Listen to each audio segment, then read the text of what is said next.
How did a pair of slippers, a twig,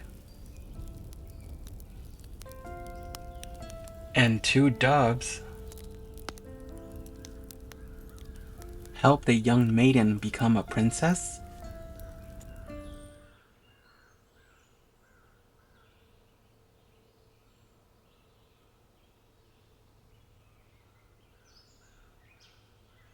There was once a rich man whose wife lay sick, and when she felt her end drawing near, she called to her only daughter to come near her bed and said, "Dear child, be pious and good, and God will always take care of you, and I will look down upon you from heaven, and will be with you." And then she closed her eyes and expired. The maiden went every day to her mother's grave and wept, and was always pious and good. When the winter came, the snow covered the grave with a white covering, and when the sun came in early spring and melted it away, the man took to himself another wife. The new wife brought two daughters home with her, and they were beautiful and fair in appearance, but at heart black and ugly. And then began very evil times for the poor stepdaughter. "Is the stupid creature to sit in the same room with us?" said they. "Those who eat food must earn it. Out upon her for a kitchen maid." They took away her pretty dresses, and put on her an old grey kirtle, and gave her wooden shoes to wear. "Just look now at the proud princess, how she is decked out," cried they, laughing, and then they sent her into the kitchen. There she was obliged to do heavy work from morning to night. Get up early in the morning, draw water, make the fires, cook and wash. Besides that, the sisters did their utmost to torment her, mocking her, and throwing peas and lentils among the ashes, and setting her to pick them up.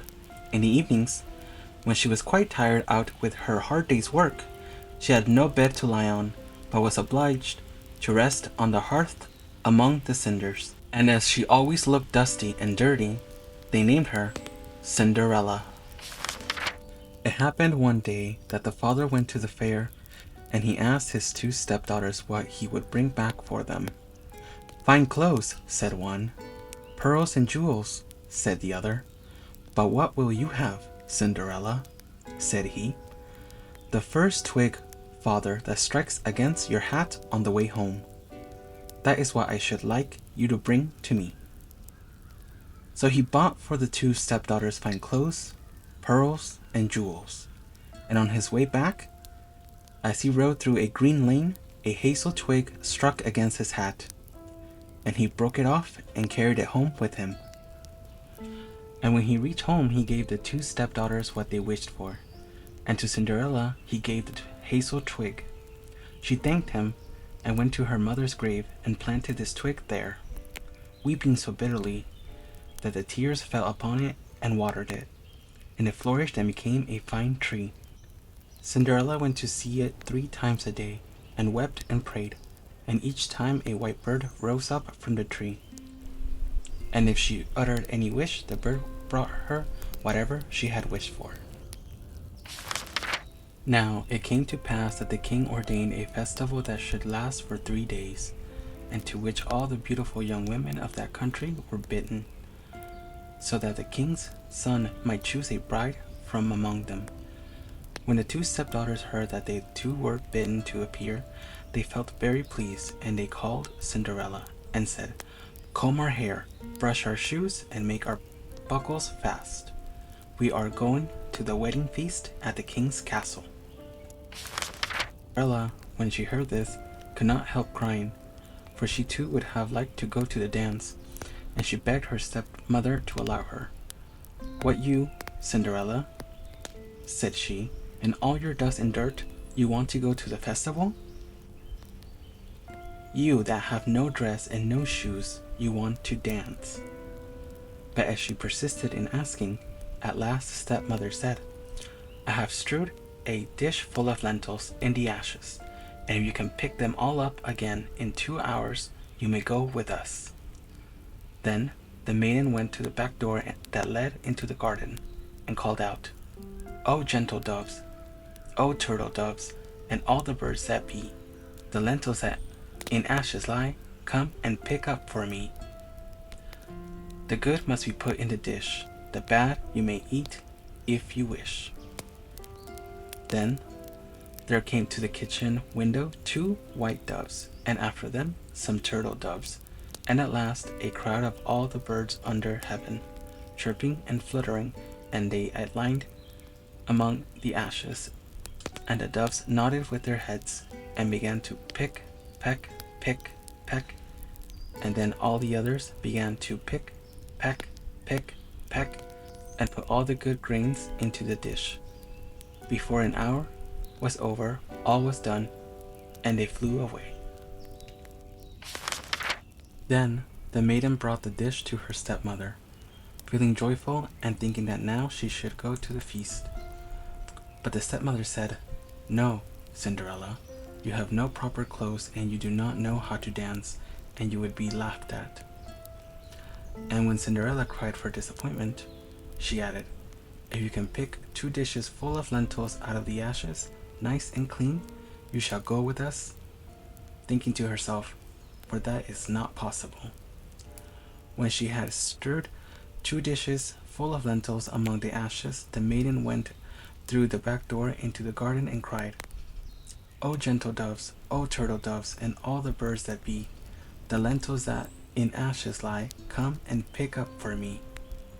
The good must be put in a dish, the bad you may eat if you wish."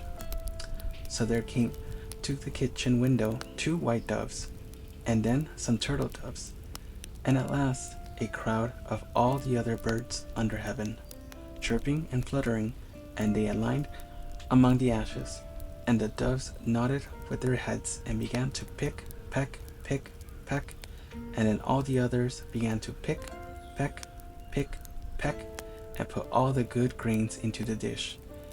And before half an hour was over, it was all done, and they flew away. Then the maiden took the dishes to the stepmother, feeling joyful and thinking that now she should go with them to the feast. But she said, "All this is of no good to you. You cannot come with us, for you have no proper clothes and cannot dance. You would put us to shame." Then she turned her back on poor Cinderella and made haste to set out with her 2 proud daughters. And there was no one left in the house. Cinderella went to her mother's grave under the hazel bush and cried, little tree, shake over me, that silver and gold may come down and cover me." Then the bird threw down a dress of gold and silver, and a pair of slippers embroidered with silk and silver. And in all haste she put on the dress and went to the festival. But her stepmother and sisters did not know her, and thought she must be a foreign princess, she looked so beautiful in her golden dress. Of Cinderella they never thought at all, and supposed that she was sitting at home, picking the lentils out of the ashes. The king's son came to meet her, and took her by the hand and danced with her, and he refused to stand up with anyone else, so that he might not be obliged to let go of her hand. And when anyone came to claim it, he answered, "She is my partner." And when the evening came, she wanted to go home, but the prince said he would go with her to take care of her, for he wanted to see where the beautiful maiden lived. But she escaped him and jumped into the pigeon house. Then the prince waited until the father came and told him the strange maiden had jumped into the pigeon house. The father thought to himself, "It cannot surely be Cinderella," and called for axes and hatchets, and had the pigeon house cut down, but there was no one in it.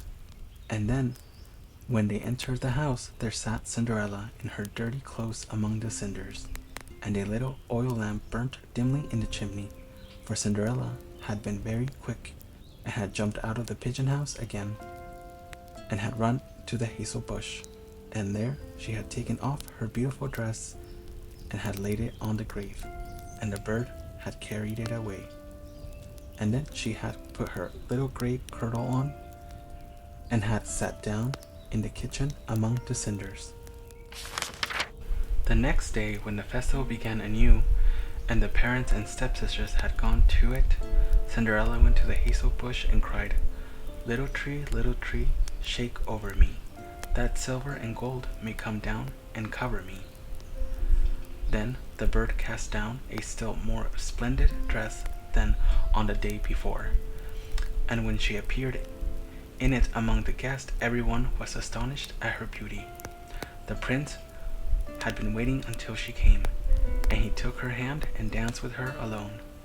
And when anyone else came to invite her, he said, "She is my partner." And when the evening came, she wanted to go home, and the prince followed her, for he wanted to see to what house she belonged. But she broke away from him, and ran into the garden at the back of the house. There stood a fine large tree, bearing splendid pears. The leaf as slightly as a squirrel among the branches, and the prince did not know what had become of her. So he waited until the father came, and he told him that the strange maiden had rushed from him, and that he thought she had gone up into the pear tree. The father thought to himself, "It cannot surely be Cinderella," and called for an axe, and felled the tree. But there was no one in it, and when they went into the kitchen, there sat Cinderella among the cinders, as usual, for she had got down the other side of the tree, and had taken back her beautiful clothes to the bird on the hazel bush, and had put on her old grey kirtle again. On the third day, when the parents and the stepchildren had set off, Cinderella went again to her mother's grave and said to the tree, little tree, shake over me, that silver and gold may come down and cover me." Then the bird cast down a dress, the like of which had never been seen for splendor and brilliancy, and slippers that were of gold. And when she appeared in the dress at the feast, nobody knew what to say for wonderment. The prince danced with her alone, and if anyone else asked for her hand, he answered, "She is my partner." And when it was evening, Cinderella wanted to go home, and the prince was about to go with her, when she ran past him so quickly that he could not follow her. But he had laid a plan, and had caused all the steps to be spread with pitch, so that as she rushed down them, the left shoe of the maiden remained sticking in it. The prince picked it up, and saw that it was of gold, and very small and slender. The next morning he went to the father and told him that none should be his bride save the one whose foot the golden shoe should fit. Then the two sisters were very glad, because they had pretty feet. The eldest went to her room to try on the shoe, and her mother stood by, but she could not get her great toe into it, for the shoe was too small. Then her mother handed her a knife and said, "Cut the toe off, for when you are queen, you will never have to go on foot." So the girl cut her toe off, squeezed her foot into the shoe, and concealed the pain, and went down to the prince. Then he took her with him on his horse as his bride, and rode off. They had to pass by the grave, and there sat the two pigeons on the hazel bush, and cried, there they go, there they go. There is blood on her shoe. The shoe is so small, not the right bride at all." Then the prince looked at her shoe, and saw the blood flowing, and he turned his horse around, and took the false bride home again, saying she was not the right one, and that the other sister must try on the shoe. So she went into her room to do so, and got her toes comfortably in, but her heel was too large. Then her mother handed her the knife, saying, "Cut a piece of your heel. When you are queen, you will never have to go on foot." So the girl cut a piece off her heel, and thrust her foot into the shoe, concealed the pain, and went down to the prince, who took his bride before him on his horse and rode off. when they passed by the hazel bush, the two pigeons sat there and cried, "There they go, there they go. There is blood on her shoe. The shoe is too small. Not the right bride at all." Then the prince looked at her foot and saw how the blood was flowing from the shoe and staining the white stocking. And he turned his horse around and brought the false bride home again. "This is not the right one," said he. "Have you no other daughter?" "No," said the man. "Only my dead wife left behind her a little stunted Cinderella. It is impossible that she can be the bride." But the king's son ordered her to be sent for. But the mother said, "Oh no, she is much too dirty. I could not let her be seen." But he would have her fetched, and so Cinderella had to appear. First she washed her face and hands quite clean, and went in and curtsied to the prince, who held out her the golden shoe. Then she sat down on a stool, drew her foot out of the heavy wooden shoe, and slipped it into the golden one. And when she stood up, and the prince looked in her face, he knew again the beautiful maiden that had danced with him, and he cried, "This is the right bride." The stepmother and two sisters were thunderstruck, and grew pale with anger. But he put Cinderella before him on his horse and rode off. And as they passed the hazel bush, the two pigeons cried, "There they go, there they go.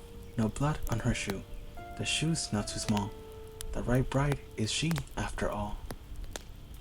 And when they had thus cried, they came flying after and perched on Cinderella's shoulders, one on the right and the other on the left, and so remained. And when her wedding with the prince was appointed to be held, the false sisters came, hoping to curry favor, and to take part in the festivities. So as the bridal procession went to the church, the eldest walked on the right side and the younger on the left, and the pigeons picked out an eye of each of them. And as they returned, the elder was on the left side and the younger on the right, and the pigeons picked out the other eye of each of them. And so they were condemned to go blind for the rest of their days, because of their wickedness and falsehood.